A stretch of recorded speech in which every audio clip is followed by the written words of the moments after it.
Hello, and welcome to another edition of Coffee with Comrades, a podcast discussing current events, theory, and action through a radical lens. Shane, thank you again for coming on Coffee with Comrades, bud. It's always fun to sit down and chat with you. Yeah, I'm happy to be here anytime. How are you holding up right now? I know that being out in the streets night after night after night can be really fucking exhausting and also simultaneously super invigorating. Are you doing okay? Are you taking care of yourself? Yeah. No, the last couple nights I have not been out. I was tired, worn out. I felt kind of beaten up, particularly lung-wise. The tear gas can kind of linger for days.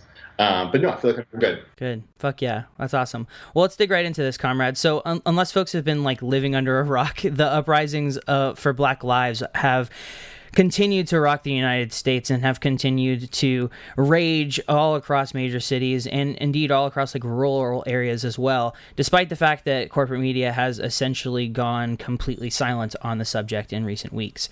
Portland in particular has been a flashpoint of popular struggle against the carceral state apparatus and its police forces. And to make matters worse, the Trump administration seems to have designated Portland as a specific target of its ire and have begun deploying federal law enforcement to quell the unrest.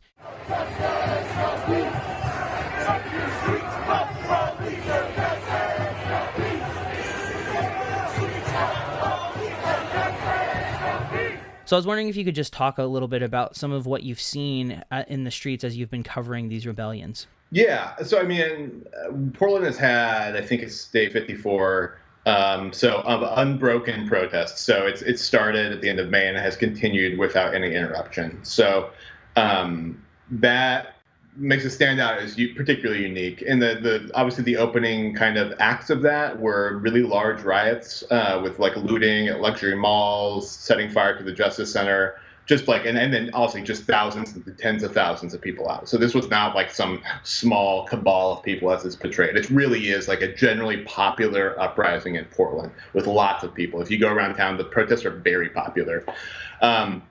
And so they've continued. They shrunk a little bit. Over the first couple of weeks, the Portland police were exceptionally violent, particularly, and also including with journalists. So they were really used heavy-handed dispersal tactics, lots of violence on protesters. They used those same tactics on journalists. Many journalists thought they were being targeted specifically. So Portland, the police basically said they were not going to give allowances to press, which would be the normal approach to things, and that they were going to treat press like protesters. And the justification they're making is that a lot of people are becoming journalists now, with use of social media technology, live streaming, things like that. So they think that there's no separation between protesters and journalists, which is a stupid argument. Yeah, it's an incredibly dubious claim. Yeah, most of what we know about what's on the ground, including what's been broadcast in major media, comes from these independent journalists. I wrote an article just about that. A lot of these young people who are basically out there every night reporting for 12 hours on Twitter. So that's a really important piece of the journalistic infrastructure. At the same time, there's no excuse to be treating protesters like this. Protesters, people in the city, journalists, none of them should be absolutely beaten with batons and arrested for spurious reasons. The protests continued, and including large demos from across all around town, and then more militant demonstrations at the Justice Center, and they continued night after night. And after a series of injunctions and lawsuits, ACLU, some organizations suing the police and trying to get protections put in place, they kind of pulled back on the use of tear gas and some of the aggressive policing. It did have to moderate itself because of the injunctions put in place. But that's when the federal officers showed up, who had no such orders, and just used blanket aggressive force. And I think it's hard to always translate what this means in the videos. Obviously, there's lots of videos of what look like basically armed troops, militarized police that are in fatigues, basically storming crowds of people. But we're talking about them using such blanket tear gas that it makes areas of the city uninhabitable for living things. We're talking about blanket things, people being very seriously hurt, traumatic brain injuries, and them going after journalists just the same, just brutalizing people with absolutely no accountability. These officers aren't doing interviews. They're not sending out rules of engagement. They're not giving clear protocols. Half the time, there's no provocation whatsoever. So I was there at the protest on Friday. There was a big, large rally. public officials spoke. There was like a concert. Before it was even over, they showed up in a line and just fired off like 30 cans of tear gas. Started firing off munitions into the crowd of people. So it wasn't like in front of them or dispersal. It was just at people. And so this has been standard practice, and it's brought in a lot of escalations from protesters. The following night, protesters ripped up street signs and used them as battering ram to get into the Portland Police Association, the union office, and set it on fire. It's basically been like that night after night. Do you think that the police are being vindictive now at this point, where it's like they're not even bothering to give dispersal orders, and the sort of rules of engagement have just been totally tossed to the side, and they're just literally out for vengeance now? It could be. I think it's also a matter of that they don't have the same kind of sense of a decorum that everyone else does. I mean, they want you to leave, so they're just going to shoot things at you until you leave. I mean, that seems to be kind of how they approach it. The federal officers aren't accountable, obviously, to local people. I think people have talked a lot about them being an occupying force and stuff, but frankly, all police are an occupying force, and the Portland police are doing the same things. They work in tandem with the federal officers. So I think in general, yeah, I mean, like, there's very clearly, like, that's the thing, is that the police are not mediating a conflict between two sides. It's not like at the anti-fascist demonstrations where, while the police are likely sympathetic to the Proud Boys, they're like technically, ostensibly, like a mediator between the two groups. In this case, they are the other group, and they're the only ones that are allowed to use violence and have the capacity to use violence in a really mass way. So yeah, I mean, they just take people out. I mean, there's been times down there when we're talking about 40 armed troops storming crowds of people and just beating them on the ground, right? Like it's not even there's not even the pretense of like public safety or anything. They're not discussing it that way, nothing. And then obviously there's videos of what are basically snatch and grab operations where like these armed troops run out, grab protesters, shove them into vans, drive them away, don't charge them with anything, don't tell them who they are, and then lock them into a cell until they demand their rights. I mean, that's what they're doing here. Yeah, and I wanted to ask you about that because those have been some of the most harrowing stories that have begun to pop up on social media. As these federal agents have been swarming into Portland en masse, there have been story after story of protesters getting kidnapped and dragged away, thrown into these unmarked vans, and then carted off to God knows where. So I'm curious, like, have you heard anything about this? About people getting out afterwards? About what the police have been asking those protesters who've been kidnapped? Anything of that nature? Yeah, I mean, there was one protester, Mark Pettibone, did a big interview on this. Like, he didn't know who the people were. Like, he thought they might have been like Oath Keepers or like far right militias. He didn't know. Like, I don't know who these people are. They just ran up and told me that I'm coming with them, and they had fucking automatic weapons. You know what I mean? Like, and so they put him in a cell. And he said it was sort of like a Philip K. Dick novel. He's like, it was surreal. They weren't charging anything. They weren't asking questions. They just put me in a cell until I asked for a lawyer. Then they let him go and charged him with nothing. And so this is sort of what's happening around town. They're using these rented vans from Enterprise Rent-A-Car and just pulling people in. And that's what the ACLU filed lawsuits on. The NLG is filing lawsuits. I mean, it was, like they said, there's no situation in which this is legal. Like, there's no situation in what's happening here is that passes even like a smell test on law.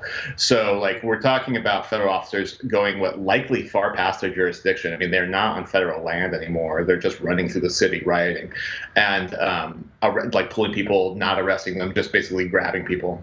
Well, I wanted to circle back a little bit because you mentioned that the Portland police have been systematically targeting journalists and, even citizen journalists and using that as a pretense. And I'm sure you don't need me to tell you that the police have a long and well-documented history of doing just that.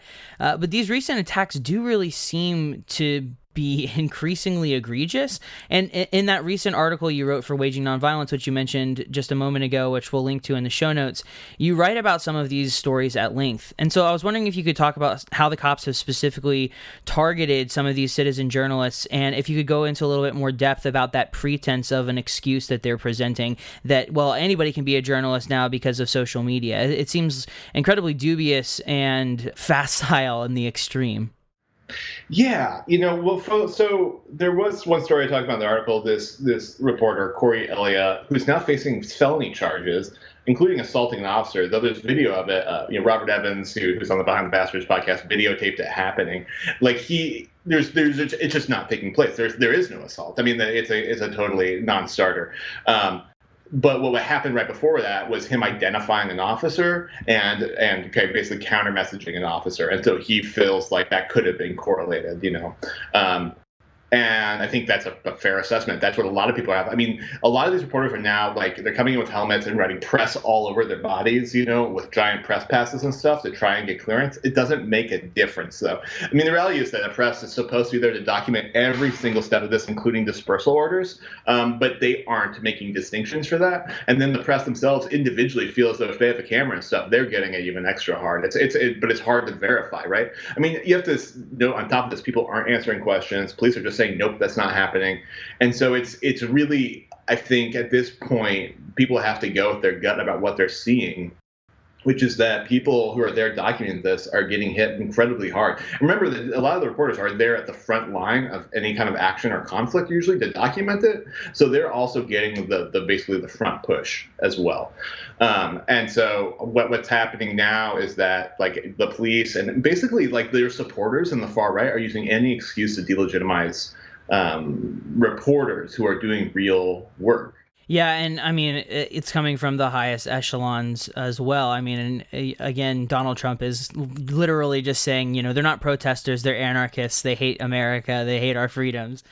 We're not going to let this happen in our country. All run by liberal Democrats. More federal law enforcement to some of these cities? More federal law enforcement, that I can tell you. In Portland, they've done a fantastic job. They've been there 3 days, and they really have done a fantastic job in a very short period of time. No problem.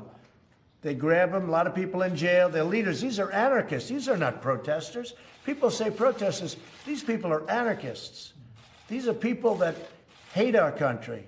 It's anything that it takes to dog whistle to incite violence and to legitimate violence against dissent. And it strikes me too, Shane, that there's some parallels between the way that police are targeting journalists and the way that they are also targeting medics. I think it's important to note the way that a protest infrastructure kind of works. A protest infrastructure requires documentation. It requires people telling the story of it and documenting the response to it. It requires people who give support for medical things. It requires food, and it requires a lot of things. It requires things to basically function as a complex organism, which is part of a larger social movement. And so it makes sense to take away the infrastructural pillars of that.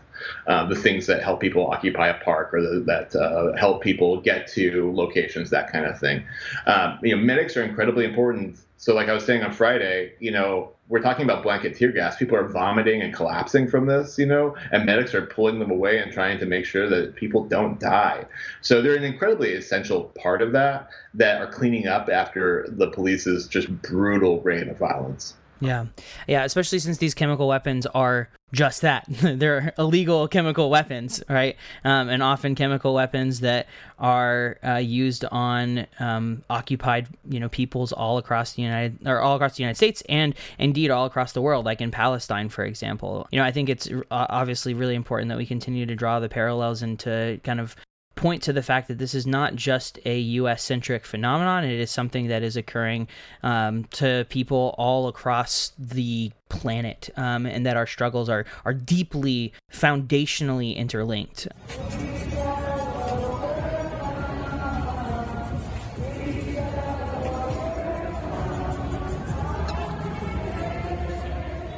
I know that, these past few days have been particularly militant as protesters have risen up and burnt the Portland Police Association building, like you mentioned earlier, and also vandalized the federal courthouse. And it's interesting kind of drawing parallels. You mentioned just a moment ago that it makes sense that in a kind of sick and ingenious way that the police are targeting protesters' infrastructure. It also kind of makes sense that protesters are doing the exact same thing with the police, right? And so I was wondering if you could maybe comment on why you think folks have chosen these particular targets as bastions to fight back against and to vandalize or to sabotage or to burn, right? From the PPA to the federal courthouse. Why do you think it is that protesters specifically sought out these places and chose to express their disdain for them? Yeah, the Justice Center is obviously the kind of carceral state center in the city. It's where the federal officers are at. It's where the protests first came to, and it's where they often center at when it regards criminal justice issues. It's where prisoners are housed, in a lot of ways. So I think that makes sense. Also, once it's been clear that that is going to be the center for the police, it's the center for the counter demonstrations. So if you see the Justice Center, it's boarded up all over the place, and they put up these temporary walls to basically turn it into a fortress with little slits where they can shoot tear gas from. Yeah, they have like murder holes. Exactly. And then on the flip side, they keep putting these fences which get dismantled every single night, and then protesters barricade them up against the wall, and there's basically like this siege back and forth trying to get into this Justice Center, and the police pushing people back and forth. And so I think that it has a symbolic value, I'm sure, to protesters, and it also has some kind of like a strategic value. With the Portland Police Association, they are sort of like if the police were the IRA, they're sort of Sinn Féin. They are sort of like the political wing of like the militant carceral police state, where they are lobbying in favor of police or demanding more support for the police. They're pushing the most reactionary policies around the police, and they're one of the main forces that are pushing back against any kind of police reform or defunding or abolition of the police. So I think there's sort of that dynamic as well. Right on. And the Portland Police Association, they were in contract negotiations recently. Their president is not quite as he tries to present himself a little bit more liberally than a lot of other people, but I don't think that certainly hasn't fooled anybody. And so I think that's why they're continuing to focus on the Portland Police Association. Yeah, that makes sense. Well, from the outside looking in, it definitely appears that the state's escalation has really only exacerbated the unrest and driven more and more folks into the streets. Accompanying the traditional militant black bloc tactics of organizers and revolutionaries of all stripes, I've also seen videos of dads with leaf blowers trying to disperse tear gas and moms in yellow shirts holding the line against militarized police. Do you think that the DHS tactics have backfired and are blowing back up in their faces, or do you think that this is indicative of something entirely new about the way that Portland is responding to, as you mentioned earlier, this occupying force? Oh, I think it was 100% backfired. There's a number of things that I think are happening here. So, on the one hand, the police are making the argument for the protesters that police are violent and brutal, not just bad police, but sort of all police at their inception. That's their fundamental core.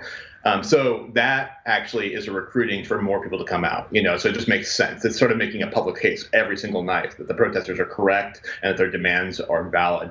I think the other part of this is that there's a situation in which the police simply can't do anything else. There's not actually, and this is part of the underlying critique of the police, is not able to solve social problems very well because they can't actually de-escalate situations. They can't really provide services. They can't do things in a really smart, strategic, socially productive way. They can just double down on what they have the capacity to do. So federal officers are not going to go there and create negotiation spaces and stuff like that. They aren't designed for that. They're not trained for that. Their infrastructure isn't designed for that. Their authority doesn't have that in mind. So all they can do is ramp up the aggression.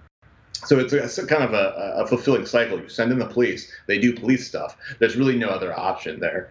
And the other part of this, though, is we actually don't know what the end game here is. In part of sending the federal troops there and doing that is a cynical political move by Trump to appeal to his base. So he looks like he's really tough on these leftist protesters. It looks good to the heartland.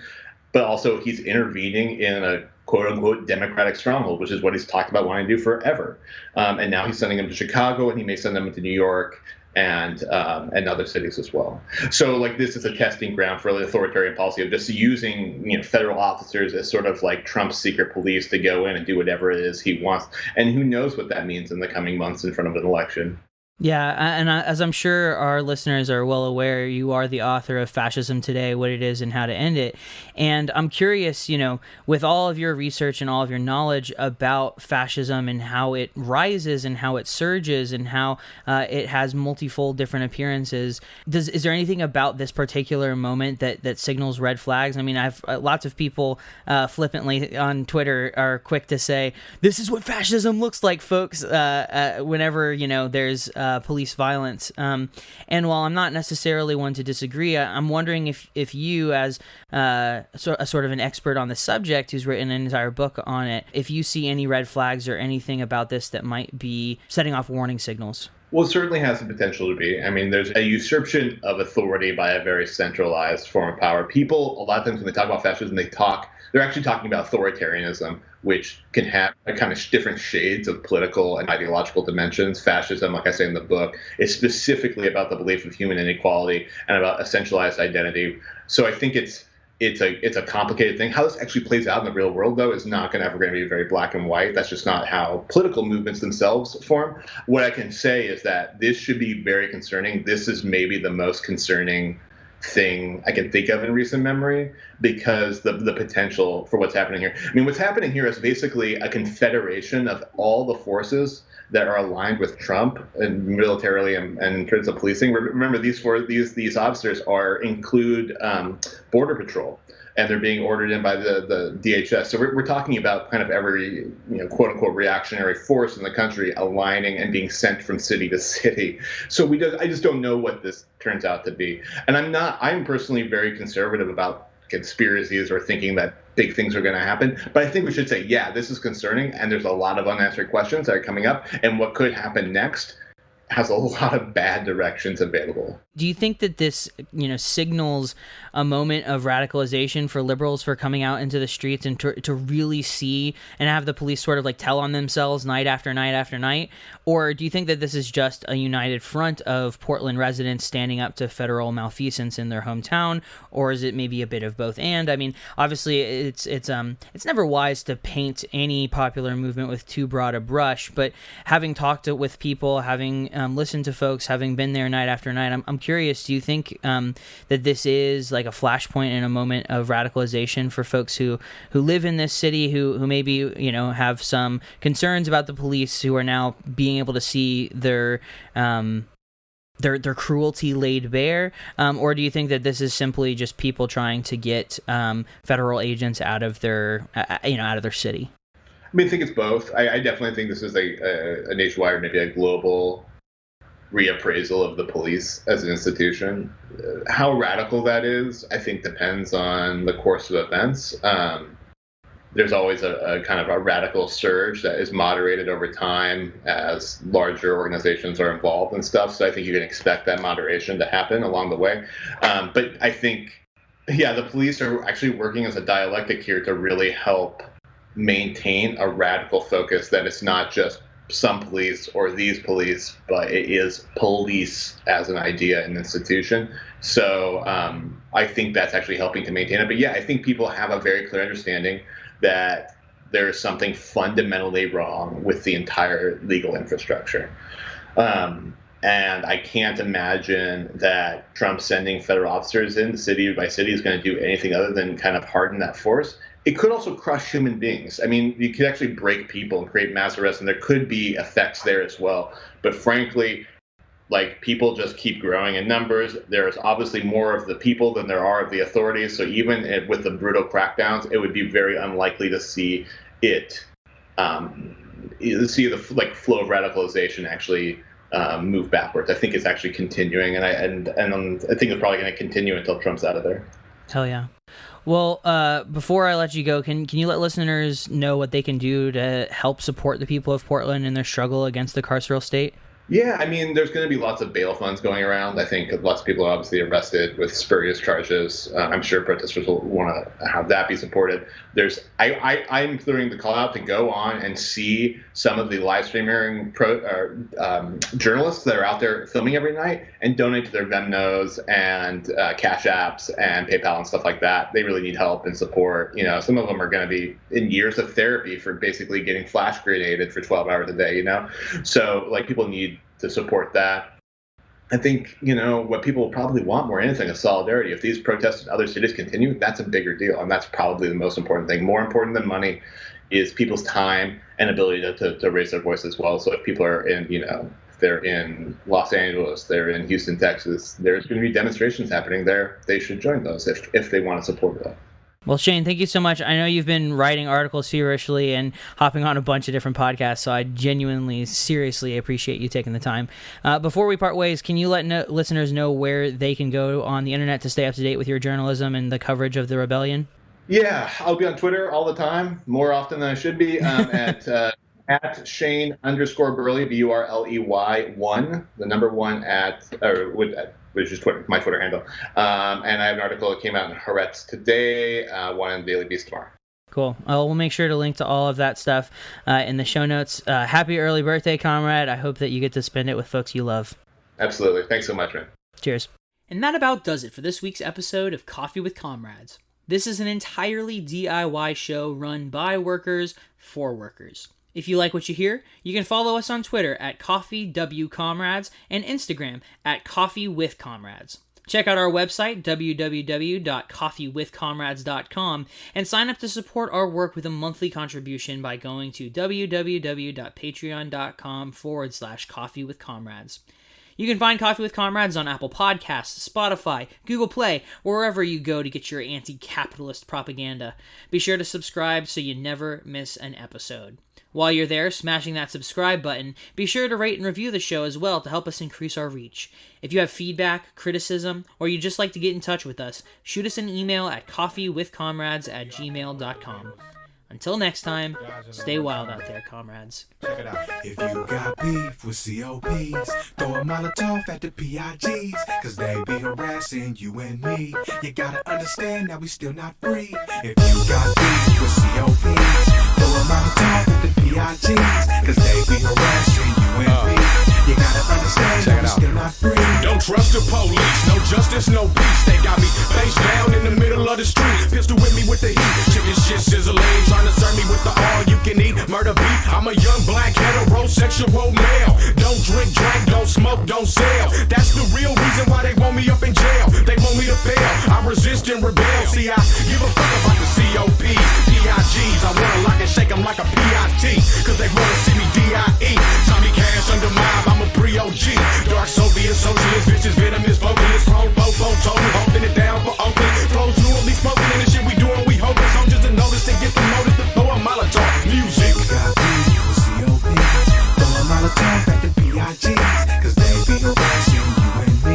You gotta understand that we still not free. If you got beef with COPs, throw a Molotov at the PIGs, cause they be harassing you and me. You gotta understand that we still not free.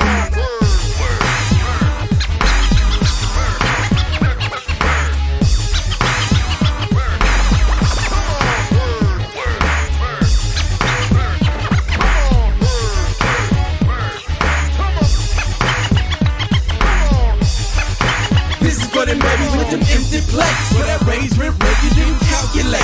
If you ever in your life been awarded a steak on the corner with cake, if they send an undercover and you took the bait, next time I see him with no hesitation, I'm peeling off like stolen registration and leave a daughter smoke. See, I'm the sort of folk that they've been hunting since my mama fucking water broke. Cause they the henchman, nah, they the linchpin between the rich and poor, so we don't entrench in. Cause they dispense with the dollars and cents. So where you stand, gon' be candles, flowers, and incense behind steel gates with 50 cent an hour bill rates. Up in Clinton, making microchips for Bill Gates. Pelican Bay, t-shirts for the workout. Police station where the slave catchers work out. Let's let the thunder out, no more taking under out. We're synchronizing to give them shit to wonder about. The DA is guilty, you're not guilty. We need control of the cash and the realty, and get rid of all the motherfucking parasites. More than we burning 420 Fahrenheit, shaking in their boots when we start to bust. They ain't scared